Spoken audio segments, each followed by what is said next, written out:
Hey folks, how you doing? Papa Joe here.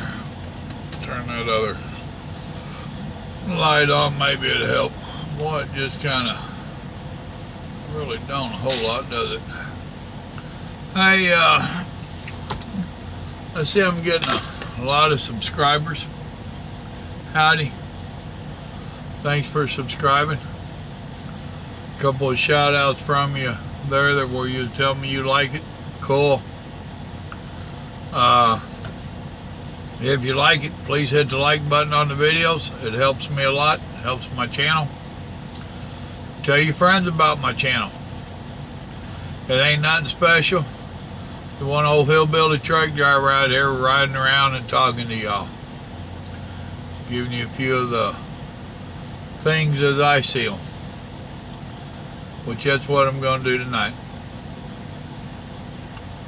I'm not at the chicken farm. Remember this morning I was loading up and getting ready for the chicken farm. I hadn't got very far away. He shot me a text telling me bring it to the yard. He got my next load ready and it's going to Grapevine, Texas. Well, I done made it to the yard, dropped that other trailer, and you gotta always remember to put the bills in it. I haven't forgot yet, but I'm waiting. One day I will. I'm already hooked up to my next one. I'm parked across the street from our yard. It burned up all my hours getting here. I had less than 30 minutes I could do anything with. So, actually I was out of hours over there, and I drove real slow and made it over here. What I want to talk to you about tonight is I've gotten several messages about people asking about if you make a living trucking, is it worth it, and all this stuff. Well, folks, that depends upon you. We all have different limits that we can or cannot make. So, you know, I make a decent living. But now I've been at it a long time. That don't mean that I make any more money than you will. Because a lot of these companies, they're all pretty much paying the same. Which is something that bites some of us in the butt. So, there's really no extra pay for all my experience. I mean, chump change. You know, they might pay me 42 cents a mile, but they're going to start somebody with 1 or 2 years experience at 40. And it's like that pretty much across the board. There are exceptions to all rules, especially in trucking. Now, aside from, I can make $1,000 a week and I'm good with that. Can you?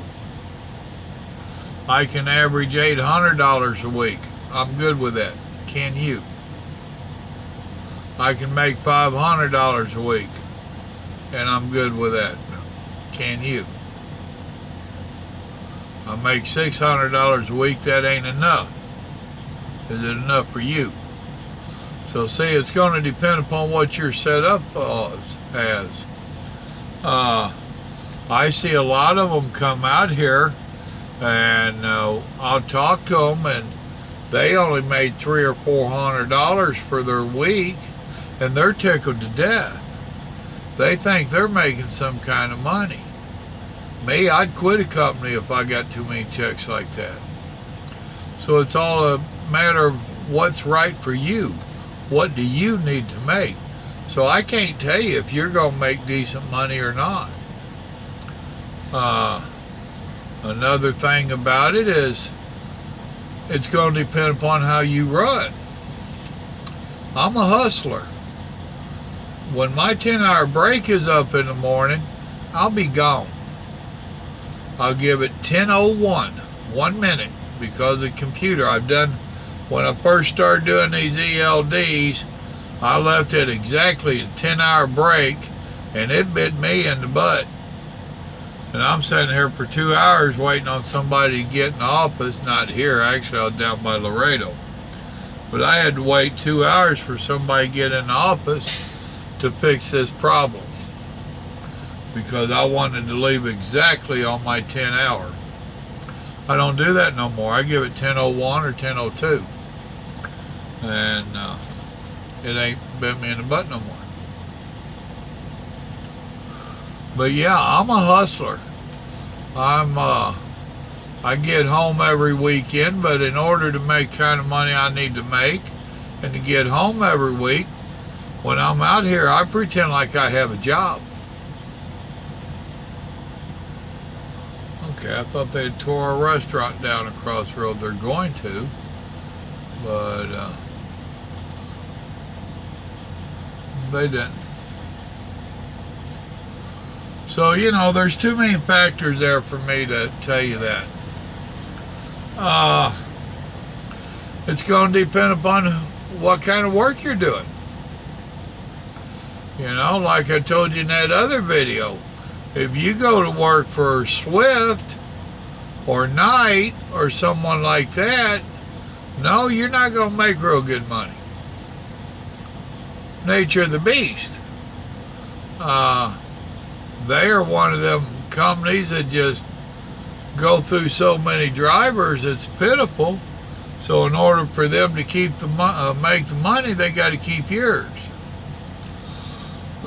Oh, they'll have a ton of excuses,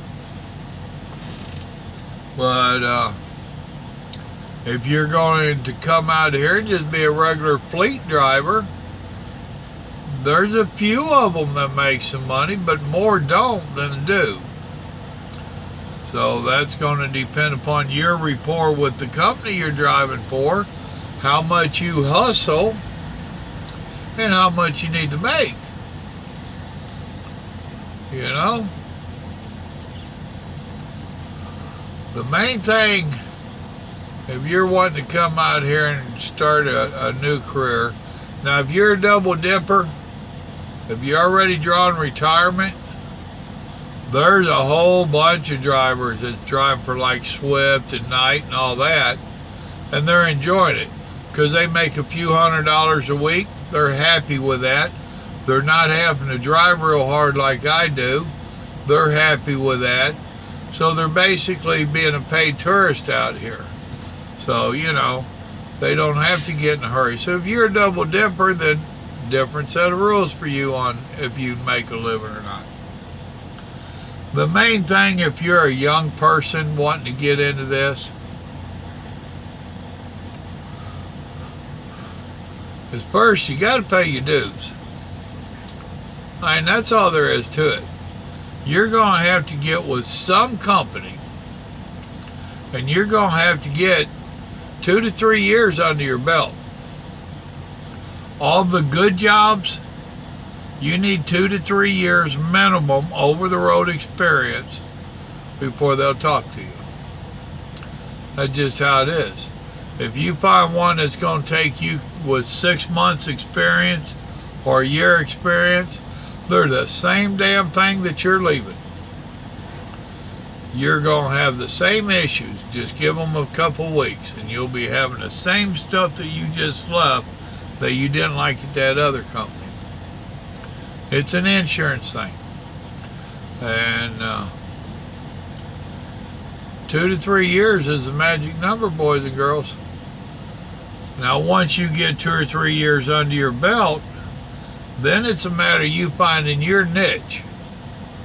What is it that you're wanting to do and that you can do and put the hustle on and make money?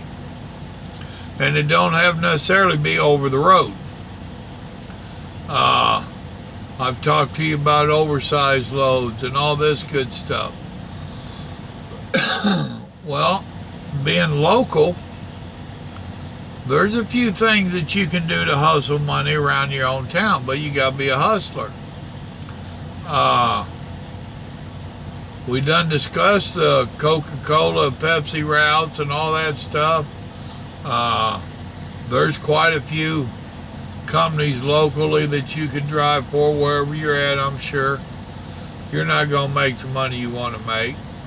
You might. It depends on what you want to make. You won't make the kind of money I want to make. You might consider buying your own truck. I know you've heard me preach against it a lot, but if you're on top of your game and you do your homework and you do it right and you got a little bankroll, there's plenty of local work around most communities. On the East Coast and all that stuff in the major metropolitan areas, I can't tell you about them. I zip in and out if I am forced to go to them kind of places. Same thing in California. I zip in and out as quick as I can get my hillbilly butt out of there. But as for the rest of the world, everything in between the East Coast and West Coast, you can put a hustle on. There's an old man down there where I live. Me and the wife met him, shot the bull with him. Nice feller. He's probably 75 plus. Old retired truck driver. He got bored sitting around the house. He went ahead and bought him an old used truck, old Peter car. And he's hooked up with a lumber yard, a sawmill. And he goes in there pretty much every morning. And they know where he will go and where he won't go. And they put a load on him and he knocks out 200 to 500 miles a day. Does one turn, makes his money, and he's good with that. If he needs to or wants to, he might make two. But he works at his leisure. Now, all of them's not going to be that lenient. But they are with him. I'm sure he knows somebody. The point is if you have sawmills around your place, you might talk to them. You might be able to run just inside the state, maybe just across the border. Make sure you get your truck license to do accordingly. Same thing with rock. If you got rock quarries around there. What I did with my truck, I stayed local. I stayed in Georgia with it. I ran containers, and I made damn good money at it. Now I had to hustle. A lot of these guys were so wrapped up in going home every night that they didn't make the money I made, and they'd get upset. But I bought a truck from an auction, and I paid like $5,000 for it. I put about $5,000 into it over the course of the next couple months. And damn good truck. Old Freightliner Classic. Big old sleeper in the back. Well, I was hauling out of Atlanta. We had about 3 or 4 different rail yards. And I knew where to go sleep. I lived 50 miles east of Atlanta. Maybe a little over it. I didn't go home every night. I didn't want to pay for that fuel just to run home and go sleep. I didn't want to do it. So I would stay up there in the city. A lot of times I would pull 3 or 4 or 5 trailers out of the rail yard for them because they had to have them out, and I'd take them to our yard, which was 10 miles each way. So I made $50 for a 20-mile trip. Now that ain't setting the world on fire, but I'd make a couple $100 an evening, and I'd do that 2 or 3 times an evening, or 2 or 3 times a week. I I would have my load on, and a lot of times if I wasn't at my receiver, I was real close. So that when they opened up, I'm already on top of my game. I didn't have to get up at 4 o'clock in the morning to drive an hour plus in to get my truck, get hooked up, go find the place, blah, blah, blah. You know, you're already tired. By the time you get to your receiver, you already got at least 3 hours in. I would wake up right there. I put the hustle on it. And I did that for a couple years till the insurance and the fuel just got plummeted. It was mostly the fuel. Insurance always high, but the fuel started getting stupid, and I'd had enough of it. But you could do the same thing. Once again, it depends upon how you work. If you're going to put the hustle on. If you're part of this new generation with instant gratification and I want it now and all that, you're not going to do so good because you ain't got the hustle in you. I know some of you are going to melt, but that if you listen to old Papa Joe, you'll be okay. You have to work to earn your money. The days of Mama and Daddy giving you allowance or Uncle Obama giving you allowance, that's all behind you. Papa Joe and President Trump says you need to get a job. Now, once you get the job, you need to learn how to hustle it. Expediting. You don't even have to get a big truck. There's quite a few places you'll probably have to lease on with someone because they got a lot of it already tied up. FedEx and a bunch of them, you've seen their little expedite vans and stuff. You can get one of those. You could be running a route, say from Houston to Dallas, you know, from Atlanta to Knoxville, you know. It's the stuff where they got to have it right now. It should have done been there. A friend of mine in Georgia, I was talking to him. He didn't do it, but he had the opportunity. He has a friend that is in with one of the food distributors that go around to the schools and the restaurants and all that stuff. His buddy has bought a truck, and he hauls out their surplus. There's times that the truck going out would not haul everything they needed it to haul, or a last minute order got put in or whatever, but they paid him top dollar to run these partial loads. LTL, that's less than truckload. LTL, you can make some good money. You have to learn the trade. I would suggest you run for a big company that does LTL, and there you're selling your trailer space by the cubic foot. I liked doing that when I was flatbedding. That was the easiest way to do it for me, was flatbedding, although I have done it in a reefer unit. Flatbedding, it's a lot easier because they can load you and unload you from the side, and you take a 10-foot piece off, and now you've got a 10 by 8 space open. You tell your dispatcher, whoever's finding your loads, dude, I just took this 10-foot piece off. I've got a 10 by 8 spot. I'm going this way. See if you can find me something else. A lot of times there's not many miles on them things. They usually pay a little bit better for less miles.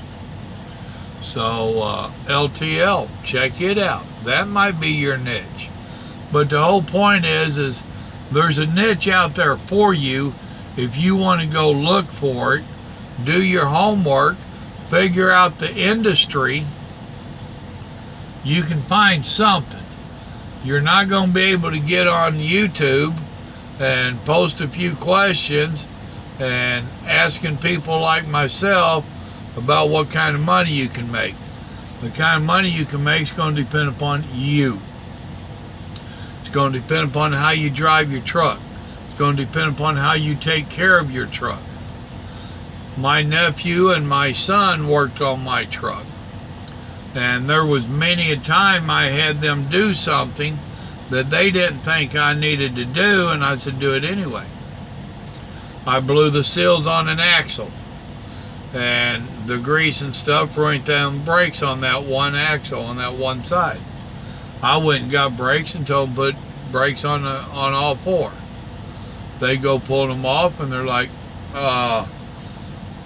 there's damn near half the brake pad left here. You don't need to change them. Change them. I got them seals for the other three. I only blew one, but I went ahead and got the seals and stuff. They're like, these seals are good. I said, no, they're not.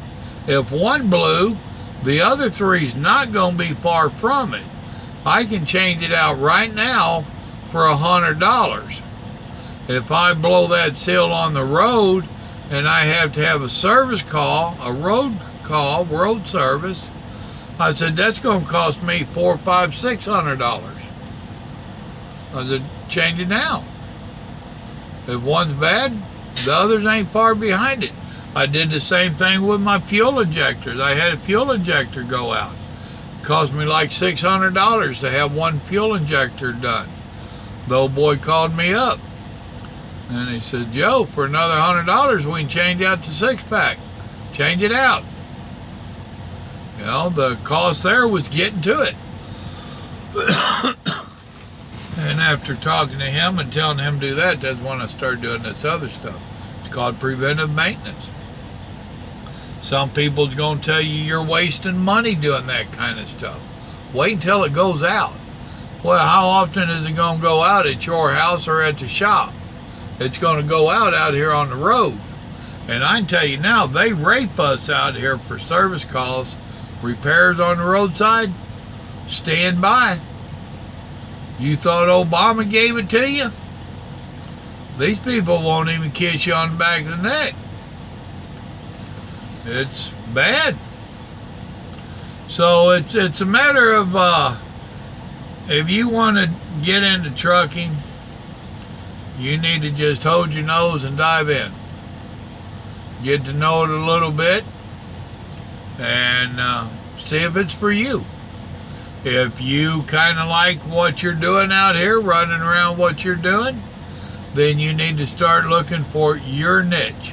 What can you do to put the hustle on and make better money? If you're going to just drive around and wait on this company to promote you and give you more and more money, raises, you ain't going to be happy.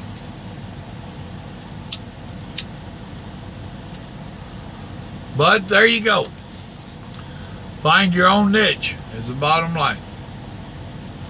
So if you decide to come out, good luck to you. It is a hard living, and you do have to hustle. If you're not a hustler, it's going to be really hard on you. Y'all remember, God loves you, so do I. I'm trying to help you out. I really am. I'm being as honest with you as I can. I'm trying to help you out. Y'all have a blessed evening now. Good night.